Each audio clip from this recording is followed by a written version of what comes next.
Hello, everybody. No, I didn't, Charlie. There.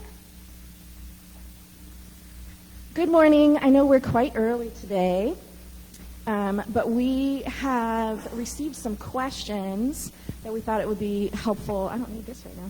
Helpful to go over for lots of folks about how we have been making worship happen and some of the challenges, obstacles, changes that we've had to face and address, as I know you all have been dealing with them as well when it's something that pops the day of, and that is a fraction of sometimes what's going on during the service, but certainly what's going on throughout the week. In fact, right now, Charlie is up in the choir loft making some adjustments for us because an incredible anonymous donor has gifted us a flat screen TV to help with visibility for our slides for our services, but also for the overall technology. We're slowly making, again, adjustments to make everything more accessible for you at home, but also to streamline it for when we're here. You get to see the beautiful baptistry now. We haven't seen the baptistry Right? in years. Look at at the that. window. Steve Anderson's going to be so excited. You can see both windows. It's awesome. It is. So Beth and I had been talking about how we wanted to just share with you all a little bit of how that's gone and what it's been like, because we thought it would be helpful. But then we also have received some letters and some emails with questions. So I asked Beth if it would be okay if we came in early today and just went ahead and read through one of the letters we received, because surely there are others of you that have questions that have just been sitting on them. So if you'll indulge us, that's what we're going to do. And then if you have other questions, send them along. Like, this is relational ministry, so we want to know how it's impacting you and what's working well and how we can adjust. Your feedback has been really, really helpful for us to continue to improve the worship experience, but also our overall communication, and we need all of those things. So, sorry, my phone went to sleep on me. So this particular letter was from Patty. So thank you, Patty, for sending this along. She said, "Hi, Debbie. I want to start by saying that I enjoy the Sunday services and especially the Advent series, which is good because we are sort of reprising it for Lent." That was Beth's request, actually.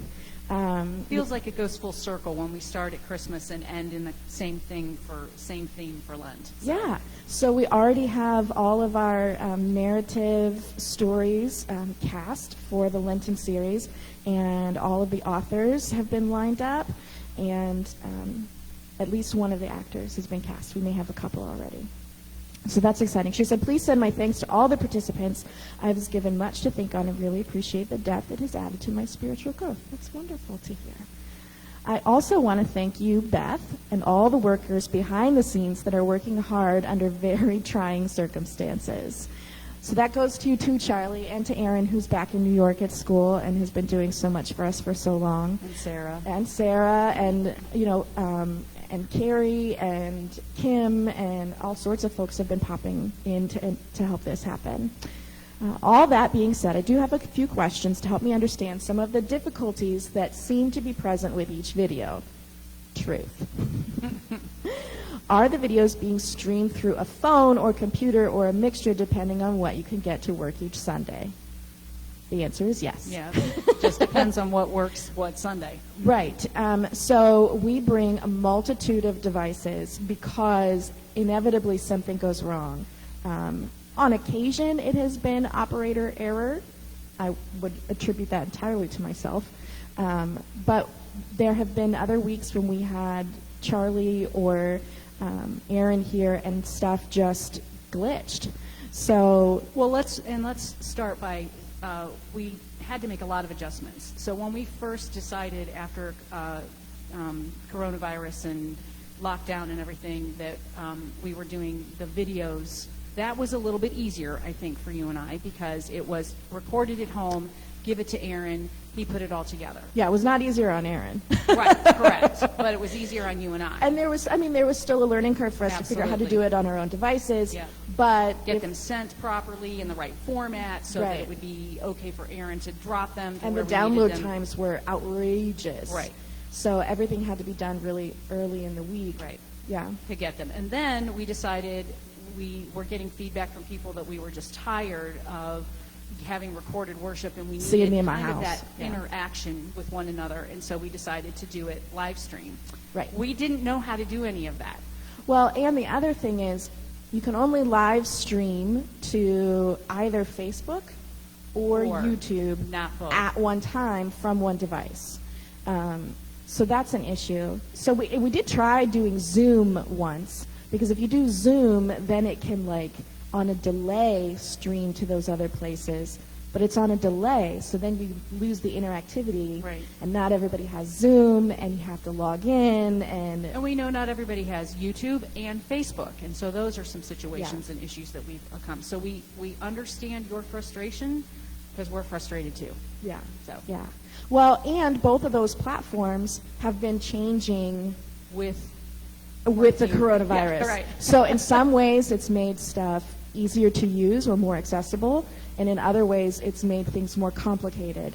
And we'll just get used to one thing, and now they've changed it, and it's something else. And you go, why doesn't this work anymore? It worked last week, or it worked yesterday. Right. Yes. So right now, our ideal is that we use a laptop. And Aaron has given us a special sound box that hooks into our overall sound system, which is why, even though Beth and I are kind of close to the computer and the camera right now, we're using the handheld mics so that you can hear us better. Ideally, we wouldn't be using my work laptop. We would be using a camera that would give you a better visual and plugging into the sound system to give you better audio. But doing all of those things will require us to either have another anonymous donor or for us to apply for some grant monies and hopefully get those things. So there are some opportunities out there that we're exploring, but it also requires someone who knows what kind of equipment we need to ask for and how much it costs. And so I'm out there developing those relationships for us to make those inquiries and compile all of that. But it just takes time. And in the meantime, no pun intended, it means that we've got these adjustments and hiccups going on. So that was a very good question. I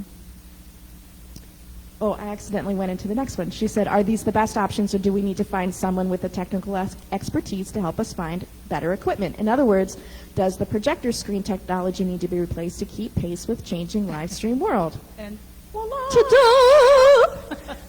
Yeah, so the issue with the projector, too, is that, first of all, it's projecting from quite a distance, and the light changes in the sanctuary depending on what the weather is outside. And we're having enough trouble controlling the technology, let alone forces of nature. Right. So we're adjusting the lighting in here to try and at least make ourselves visible, but then with that projector, sometimes it was too faint, or then we would adjust for that, and we would have then just disembodied voices, and the bulbs for that projector are crazy expensive. Very expensive. So just the upkeep on that piece of equipment was not our best sound financial investment. So we are very fortunate that we've been able to update with the TV. But also, as Beth said, now you can see both of the windows up here at the front of the sanctuary, and it's just beautiful. And there's a difference in projection versus played through, and played through is going to be clear, just like you're watching a TV screen at home, versus this light casted thing on a projection screen. So absolutely, your and more visibility consistent. should be better. Mm-hmm. Yes, yeah, and we would love to hear back from you, since this is our first week using the television. Hopefully, we want to thank Charlie for scoping that out too. It's an 82-inch. I know you probably can't tell the width of it in here, but it's an 82-inch television, and Charlie's the one that got it mounted and put up and purchased. And Dick and Don came in and helped hang it up as well. Yep, Don Wagner. Yep. And we're actually using a new camera this week, too, to hopefully have a crisper image. So, again, every week, at least one variable is changing. And let me then go on that, because like Debbie said, every week. Now, I don't know about Debbie, but I kind of like my routine, and I get kind of stuck in my way. And we're about to hit 52 weeks. And 52 weeks of having to make a change every single week. And I don't know about you all out there, but we all know that change is difficult. So I guess I'm just saying that we feel your frustration, but I want you to understand, especially for Debbie, how much a change has had to be made every single week for those of us who we don't want to change anything. We like it how it is and how it used to look, and it's just difficult. But we love what we do, and we love being able to provide it for you. So know that we are doing our best. We're doing all the things. Because we love this, and we love worship, and we love all you. Of you. Yes. We want you to have the best experience that you can have. So Patty's next question was, if so, do we have that someone, or do we need to put out a call to members and friends to help us find someone who has the time as well as the expertise to help? If there is anyone who has the expertise in this particular field as well as the time, I would love to have those conversations and have that assistance, but I know that that's a difficult combination. So that's why it's happening in baby steps as we go along right now. She also said, I'd been watching on YouTube, but then something happened that I can no longer get a live stream. Has something changed within the terms of service with YouTube that is creating the problem, or is it on our side, or a combination of both? So what happened with YouTube is it was never live streaming. Aaron did a phenomenal job of taking what we recorded and editing it together, because if it were live streaming before, you wouldn't have had Sarah's beautiful slides, right? And you wouldn't have had Sarah or Beth's beautiful voice. You would have had me trying to do it a cappella, or Beth preaching and me not preaching. So what we did is we compiled it in a way that made it feel organic, and it was premiering versus streaming. And that's just language that might not be familiar for folks. So it would go live, meaning it would be available for the first time at a designated time. But the actual content was pre-recorded so that it could be cleaner and more polished.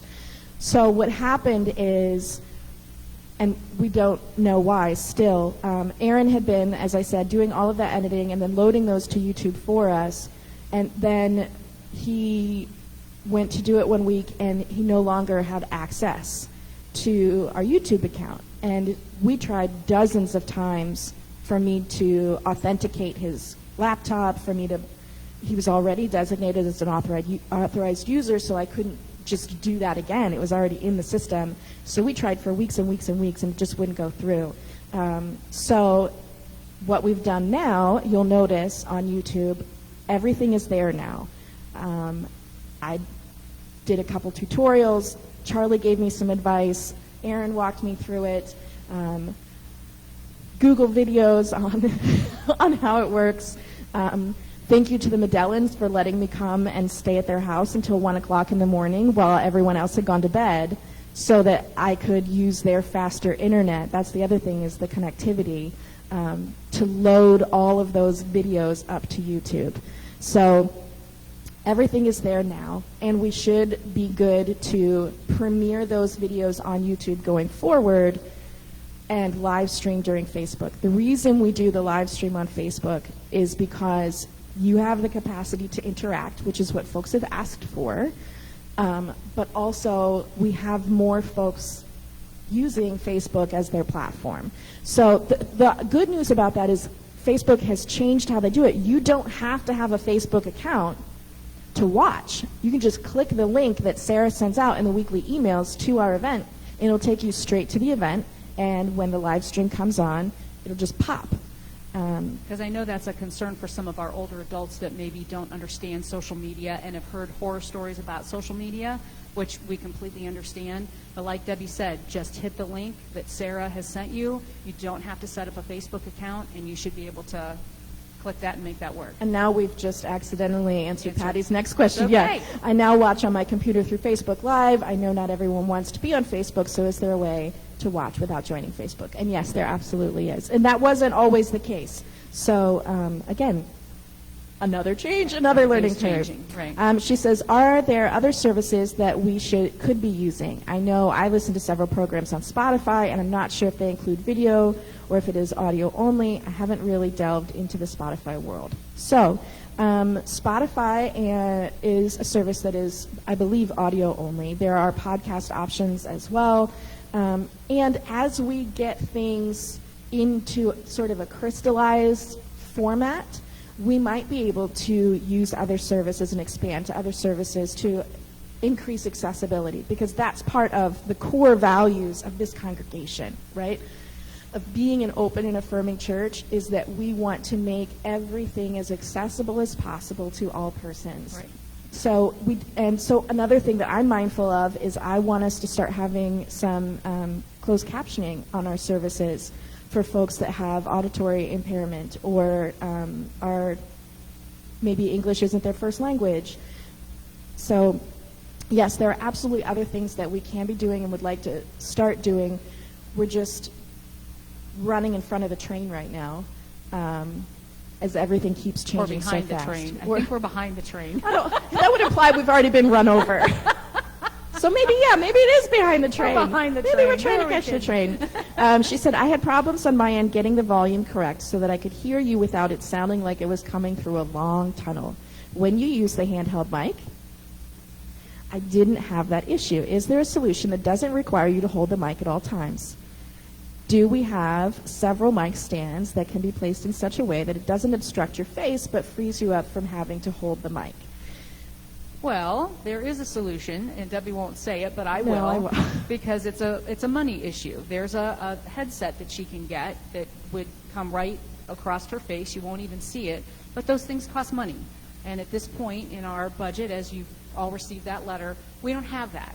So if there's a donor out there that would like to donate for Debbie to get a headset, just like we had someone donate a television, we would love to make that happen so that her arms would be freed up. She could move around the sanctuary. You wouldn't even see this thing on the side of her face. So, because, I mean, what we've noticed, and thank you for that feedback, Patty, because you're not the only one that said that there's been inconsistency with the sound. So for this week, for example, having received that feedback, we are going to be using the handhelds exclusively. We put away all of the other mics because, no, we don't have enough mic stands, but also free range of motion. You know I'd be knocking that over.